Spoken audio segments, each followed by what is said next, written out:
Second last day, let's do it!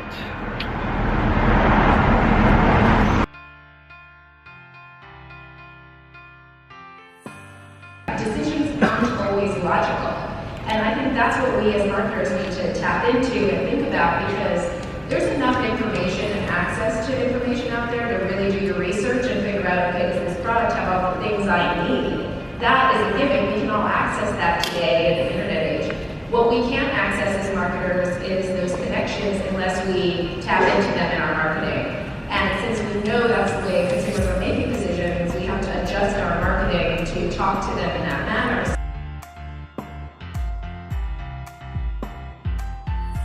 In June of 2015, I get a call from a friend who works at Tesla. And they're like, we're working on this really cool thing, we're working on autopilot. We are trying to make cars drive themselves, and we're actually going to ship this to cars. And I thought this was incredible. So, I set up a meeting. I met with Elon Musk, sat down across the table, from a very intimidating guy in person. And we talked about AI, and I didn't even realize exactly why I was there, but it became apparent that what he wanted me to do was build a vision solution for a self-driving car, right? How does a self-driving car see the road? You have to identify where the lanes are, you have to identify where the other cars are, maybe identify where people are too. Tesla had a solution for this called Mobileye. Mobileye is the most overvalued $17 billion company I've ever seen. Right, I'm talking with Elon and he's like, here's the contract. If you can build something that's better than Mobileye, if you could deliver it to me tomorrow, I'll give you $12 million. $12 million. But for every month you don't deliver it, you lose $1 million. So it's like $33,000 a day. You just lose your debt, right? And then suddenly I'm thinking, hey, maybe I shouldn't be chilling over here in Thailand in Vietnam. I gotta get home and make money, right? I get a call from a journalist. Bloomberg Business Week. Went to this machine learning conference, and you find what a lot of people are doing in the machine learning startup space is they're building platforms for people to do machine learning. I get it. You have a PhD, you don't know how to do anything real, so you build a platform. This is twice I ripped on academia. How do you teach a car to drive? Some people might think that what you do is when you give it all these rules about driving, you tell it all these, if there's a car a little bit over there, you should give it a little bit of space, and if there's and there's all these like very rigid rules, like you should stay in the exact center of the lane. But this isn't how humans drive. This might be how humans think they drive, but it isn't how they actually drive. So how do humans learn to drive? Well, they watch other people drive. And then they try it and they get better. And that's exactly what we're doing here. And eventually, we're coming for all the jobs. Why did I pick self-driving cars as the first AI product? It's actually the thing that employs the most people. This is an incredible video if you haven't seen it, by the way. Humans need not apply. Transportation is the largest employment sector in both America and the world. How do you get things from point A to point B? We solve transportation. Okay, so I just went to the most awesome session I've been at the entire of South by Southwest this year. It was a presentation by a guy called George Hotz. Now, I actually saw a Bloomberg article about him last week. He's this guy who was pitched, so I think he was the first person to hack the iPhone, and I think he even coined the term jailbreak, which is actually ridiculous. Now, what he then did was, I think he then hacked the PS3 and was one of the early guys to do that, and went, a few years later, working on AI and pretty complex algorithms to help us change the way that humans interact and basically behave, right? His mission is to reduce the number of humans in jobs. That's what he wants to do, which is a pretty epic thought process. What he did was, he was pitched by Elon Musk of Tesla to come up with essentially the eye on the roof of the car that assesses what's going on around the car, like a self-driving car I should say, and then make decisions about what a self-driving car should do. And Elon pitched him, I think he said that Elon had said, I'll give you $12 million if you are able to build this technology, and then for every month that you don't deliver it, I'll reduce that by $1 million. So in other words, you're incentivized to deliver it ASAP, so to build the technology for us, and you'll make a lot of money. So after a few months of negotiations, and obviously a bit of hard work on his end, Elon turned around, basically pulled out of the deal. So what George did was he said, okay, screw it, I'm gonna do it myself. So he bought a car and he built this technology.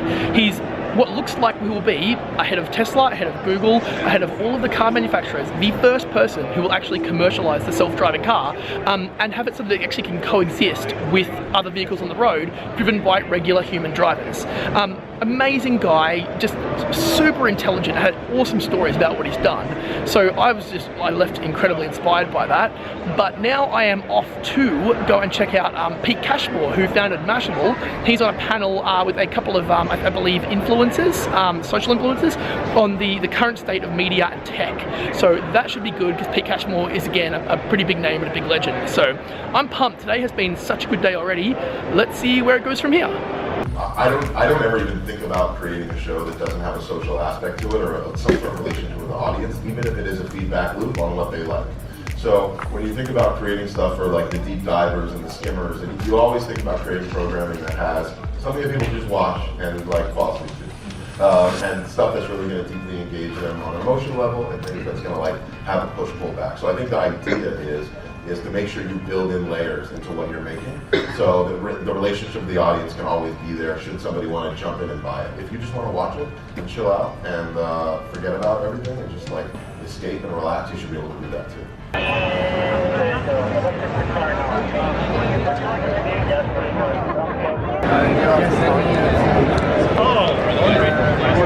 Gillen, would you believe that 3D printed pizza is a thing? I just saw it, so yes. Right. That is weird. I am pumped. Just got a Mophie power station.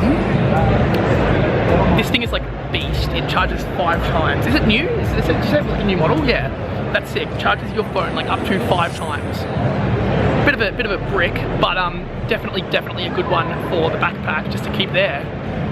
Let's see what Matt Gillen is doing. Take a photo. Oh. Move around. That last one, yeah. Just keep doing stuff.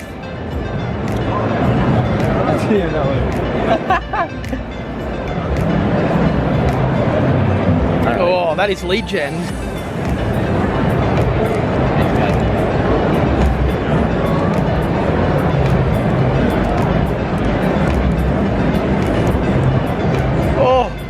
These are 3 terms that describe the kinds of content that we feel we have to participate and engage in, and then eventually let go into the world and pass along. And these terms are synaptic play, energy exchange, and fascination with the familiar. And synaptic play is really the idea of putting 2 seemingly or more seemingly disconnected notions or concepts that when brought together reveal something novel. And that's, your synapses fire up, and that's the generation of ideas, right? And really that appeals to the basic instinct to want to solve puzzles, right? We all want to do that. That's why we love gaming, for example. The other is energy exchange, and that's about, at our, earliest days as babies, we know that when we offer gifts of happiness, we smile, we giggle when someone pokes in the tummy, right? When we offer those gifts of happiness to others, and they smile, right? And they feel this energy in return, you're that much more bonded, right? And so those things that make us crack up or give us this feeling, right? There's so much of that. We think of it as frivolous, or we think of it as ridiculous, or whatever, or just 2 seconds of frivolity in our life. They're actually quite deep, because you share that with someone and you enhance the bond with someone, right? And you feel compelled to do it. And then the third is fascination with the familiar.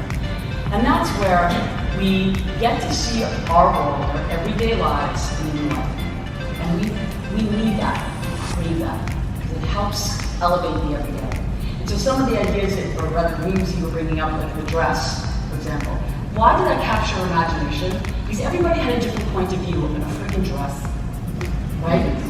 That fascinated us. Because it's like, wait, you're seeing it this way, and you're seeing it this way, and it just shows how interesting we all are, and how we have different opinions, and how we can just look at something simple with a whole new light.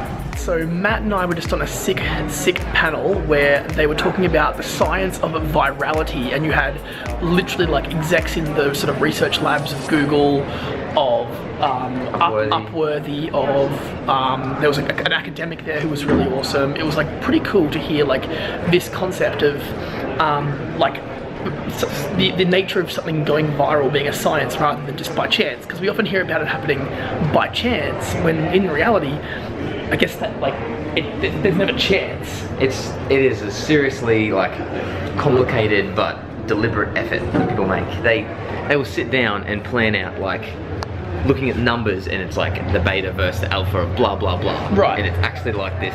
It's more science and maths than it is creative, which is crazy. Right. So like even down to like whether something is clickable or click-worthy versus whether it's shareable or share-worthy. So people are more inclined to share something if they want the public to perceive them in a particular way, right? There's like an external factor there. Whereas clickable is often like I need self-validation or verification, or I need to learn something, or I need whatever. So there's like we often, well, I think that people often look at the wrong metrics, right? So it's like I'm going to create some content. What can I do to make this share-worthy? When the truth is, what you actually want people to do is not necessarily share it, but click it, have an emotional bond to it, and then buy something. Yeah, and he talked about, and they actually talk a lot about the negative correlation between sharing and clicking. It's like if something's really shareable, it's probably not clickable, which is super crazy when we think about. Well, when you think about creating content, like from the start, you're like, oh, maybe it's both. We want clicks and shares, and we'll celebrate either. But it's like really, if you're getting both, you're kind of probably missing, and it's not going to go far because you're in this weird mix that kind of ends up in nowhere. Not serving either objective. Yeah, which is crazy. Right. Yeah, it was sick. That was awesome. That was awesome. Smart people. Smart people. Next time we start a brainstorm for something, we have to like it has to change. You can't start with creatively. Oh, that's a cool idea. Yeah, that's fun. It's like, what emotions do you want? Yes. It's just we're gonna do some science. Yeah, baby. Do some maths. Back to school. I love it, dude. We're gonna like. The first thing I do when I get back to Brisbane is I'm gonna reach out to some of these people, because I think that it's become very, very clear that we need to collaborate with more smart people. We're talking about like social scientists here, research, like hardcore research analysts. This isn't like, oh, I've looked at the Facebook page insights. This is like, here is the algorithm that we need to play to. That is smart thinking. Gonna go buy a lab coat. Dude, JMD Labs. JMD Labs is back. It's back. It's back, but it's better. Alright, there's Sarah over my shoulder.